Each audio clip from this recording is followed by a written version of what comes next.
Ladies and gentlemen, welcome back to another PC port review. Today, we're doing Resident Evil Requiem. And the first thing I gotta say is, wow, Capcom has literally put the entire gaming industry on complete 100% notice. I have never seen a game this optimized, even with ray tracing on, literally at all ever. This has to be one of the best ports I've honestly ever seen. And I know people are going to say, Alex, it's not a port. It came out all at the same time. The thing is, when you see what this game does, not only on pretty high-end PC hardware, but also on the Steam Deck and even the ROG Ally X, you're going to be incredibly impressed because this thing scales across basically every single kind of device you've honestly ever seen. This is just the opening cutscene, by the way, which is done in game. I'm not kidding you when we're looking at 140 FPS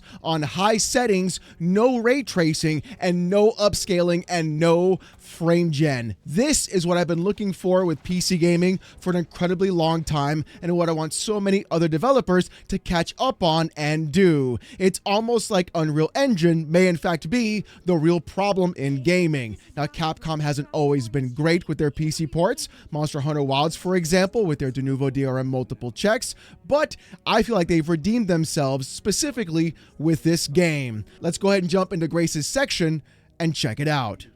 In the opening section for Grace, here we are seeing 176 FPS. We have Intel PresentMon on the top right-hand side and also Riva Stat Tuner there as well. I was so impressed with what this game is in fact doing, I decided to go through and make some adjustments. Now, as you can see here, we're at 1440p, no ray tracing on high settings. The upscaling quality is set to max there on a natural standard, but we are not using any sort of upscaling tech at all, basically just playing at full regular resolution. I decided to add FSR 3.5 and put it to balance to see what in fact we would get. Turns out 235 FPS. We still have not hit a CPU bottleneck on a 7900 XT and a 7700X CPU. This is a full AMD build doing 235 FPS without even breaking a sweat. You can see there aren't even any shader cache stutters, no issues whatsoever. Even when turning the mouse quickly,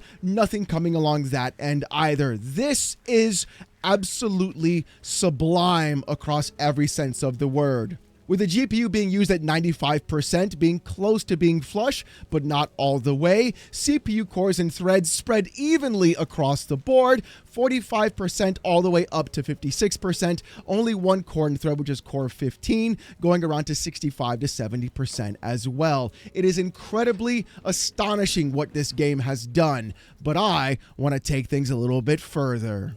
I made the change to put it to ultra performance to see if I can find a CPU bottleneck, and in fact, we found it. At some points, we were hitting around 300 FPS on ultra performance with FSR 3.5. Now, of course, the image does get degraded quite a bit and is far more hazy, but getting 275 FPS on the low end and up to 300 on the high end really is incredibly wild to see. The transition from some cutscenes to in-game and gameplay does bring the FPS down quite a little bit to the 245 FPS mark. I can't believe saying the words bring the FPS down and saying the number is 245. Absolutely astonishing what Capcom has done here. If only every game that they put out is like this, we would be seeing everything just run perfectly under the sun. And things are going to get even crazier when we add ray tracing. Now, with ray tracing, you have to restart the game to, in fact, enable it. I decided to put ray tracing on high, the actual maximum of what we have available. So let's go ahead and see what we got here. On top of that, I took off any upscaling whatsoever to get a raw frame rate. And with full ray tracing, active at 1440p, native resolution, no frame rate, no upscaling, 65 FPS on a 7900 XT.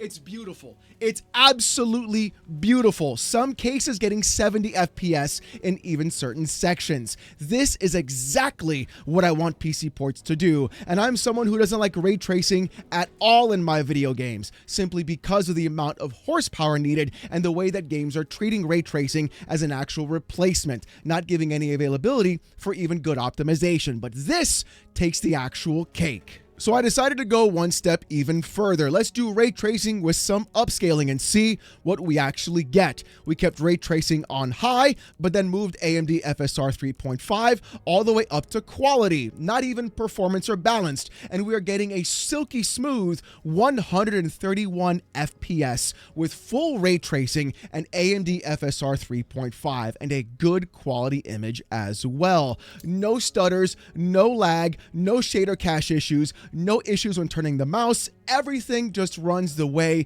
it's supposed to. I feel like if you want to have the best visual experience and you have close to my PC settings, then definitely turn ray tracing on high, which I can't believe I'm even saying, and then use FSR 3.5 to go ahead and put it to quality and get a great gaming experience across the entire board. This is absolutely, like I said before, sublime, pure, unadulterated optimization in the best way possible. But I want to go one step even further, because even though Grace's sections are in first person and they are more closed in with corridors, I want to see what Leon's section look like as well, so that way we can get a good idea of what more action scenes are going to be looking like. And honestly, it's gonna surprise you.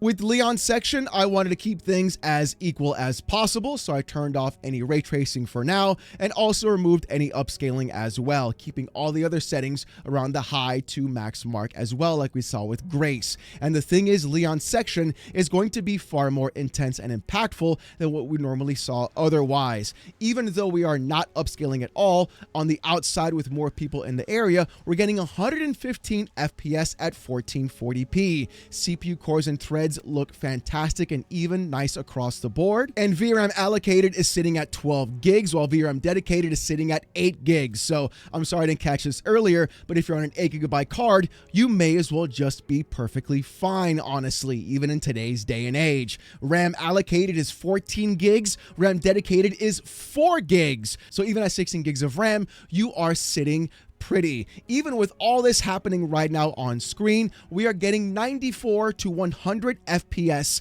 not upscaled, no ray tracing, 1440p with a mixture of high and max settings. This is exactly what we want out of video games and how good everything in fact actually looks. Let's push it one step further though, and let's do some ray tracing.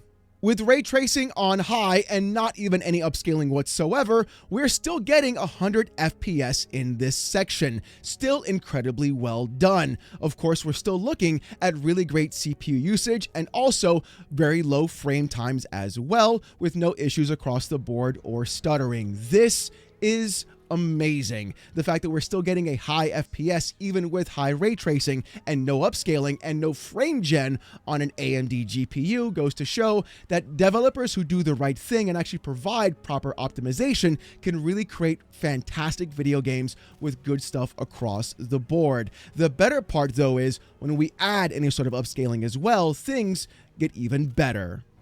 Now with FSR set to quality and ray tracing still on high, we are again sitting incredibly well, just like in Grace's section, at around 135 FPS. If you have hardware similar to mine, like I said before, the best way to play this game, in my opinion, AMD FSR 3.5 to quality, ray tracing set to high, and you're going to have a good experience overall. The lowest lows that we're seeing right now are around 110 FPS, with full ray tracing on and no frame gen. Again, NVIDIA was selling you a bucket of nothing because clearly game developers needed to have a little bit of extra work to optimize even more. The thing is though, when you see what it does in the Steam Deck, that's even more impressive on 4-year-old handheld hardware. Now on the Steam Deck, we are set to the lowest setting, and I did put the AMD FSR 3.5 to quality, and we're getting around 34 to 35 FPS. Granted, on a battery-powered 15-watt device that is in fact 4 years old, it's not terrible, but not where I'd like it to be. Certain cutscene sections will bring you down to around 25 FPS, but when you're out of that beginning sidewalk area, things get incredibly better. We're now looking at 59 to almost 60 FPS consistently on the Steam Deck directly, with just simply upscaling on this end and the lowest settings possible for the deck directly. This looks great. Even though it's 720p and it seems kind of blurry because of the upscaling that we're seeing right now, and of course you're taking a 720p image that was upscaled to put it on a 1440p video, it's going to look a little bit grainy, but on the Steam Deck OLED, it truly looks fantastic even at these settings right now. I didn't do ray tracing with this simply because that would be a little bit silly, but you can do it. The problem is though, you're going to have some CPU bottlenecks as we're seeing right here. We're getting anywhere between 81 to 79% CPU usage across all cores and threads. GPU is basically almost flush, and of course we're sitting with the RAM at around 9 gigs as well. This is still a great way to play this game, especially on the Grace sections. Getting 66 FPS at some certain points, and of course only having a stutter very randomly, and it looks like to be a traversal stutter as well in certain sections, is exactly what we're seeing with other games coming out, charging you $70. The fact that the Steam Deck is the only one having this issue could basically point to a Proton compatibility layer, or even in fact more optimization needed for the Steam Deck itself on the Linux side as well. But still, a phenomenal way to play this game. Let's look at how Leon sections go, because that's going to be a little bit more intense like what we saw before. So for the Leon section, just to be incredibly aware, we are at 720p because we're pumping it into my Elgato capture card. Everything is set to the lowest setting, and of course we're keeping everything the same as well with AMD FSR 3.5 on the actual Steam Deck, still on quality, but I want to dump it down to performance to see if we can really push it a little bit further. In this opening section, we're getting over between 35 to sometimes 30 FPS, and then at some certain areas as well, getting into the 40s on top of that. This is going to be a more intense section than what you normally see in game, and I wanted to keep it more in the beginning, and this is a perfect spot to test things out. Personally, I would have loved more optimization on the lower end specifically, seeing as how we're clearly hitting a CPU bottleneck on this point directly, and that's what's causing us to have those certain frame times. Now, at some sections, we are getting around to the 40 FPS mark, so if you could lock your FPS to 40 on your deck, you will have a better experience overall. We do get some stutters and some frame time issues, but still, it's not a bad experience. It could be better, but even though the Grace sections are far more walking and experiencing in horror, the Leon sections are more action, I expect this kind of differential.